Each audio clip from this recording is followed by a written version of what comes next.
Sa lugar na iyon ay nakita ko ang isang bukal ng katuwiran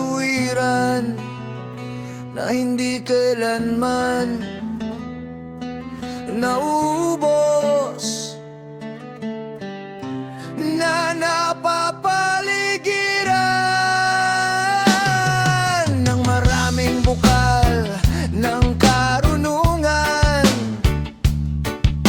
Doon ay uminom ang lahat ng nauhaw at napuspos ng karunungan, at nanirahan kasama ng mga matutuwid, mga hinirang at mga banal. Ng oras na yon, ang anak ng tao ay hinirang sa harapan ng alahayan ng mga espiritu at ang kaniyang pangalan sa harapan ng sinauna ng mga aral.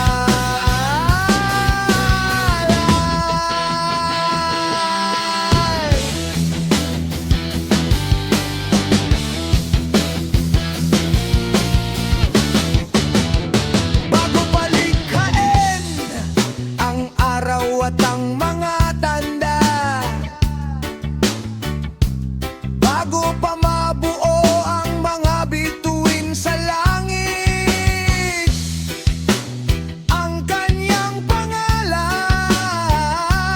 ay inirang sa harapan ng alahayahang mga espiritu. Siya'y magiging sandigan ng mga matutuwid at mga banal na masasandalan ng hindi natutumba. At siya'y magiging ilaw ng mga bansa. Siyang magiging pag-asa ng mga may pusong napapagabag. Ang lahat ng naninirahan sa lupa ay magsisibaba at sasamba sa kanyang harapan. Siya'y pagpapalain at luluwalhatiin at aawit ng mga papuri sa pangalan ng alahayan ng mga espiritu.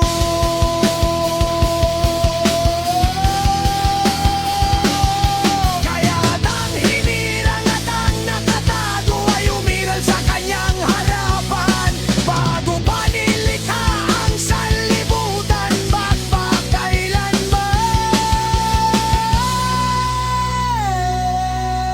Siya'y umiral sa kanyang harapan at ipinahayag sa mga banal at sa mga matutuwid ang karunungan ng alahayan ng mga espiritu.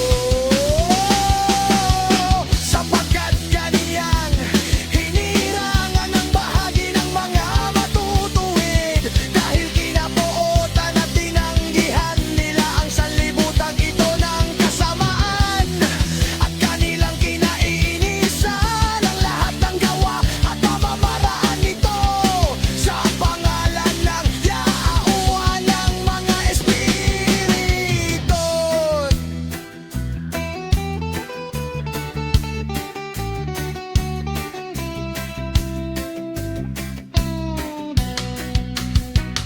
Sapagkat sa kanyang pangalan sila ay mapangalagaan, at ang kanyang kalooban ng magiging buhay nila. Sa mga araw na yon, ang mga hari ng lupa at ang mga makapangyarihang tao na nagtamo ng sanlibutan sa pamamagitan ng kanilang mga nagawa ay magiging mapagpakang baba sa anyo.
sa kanyang harapan.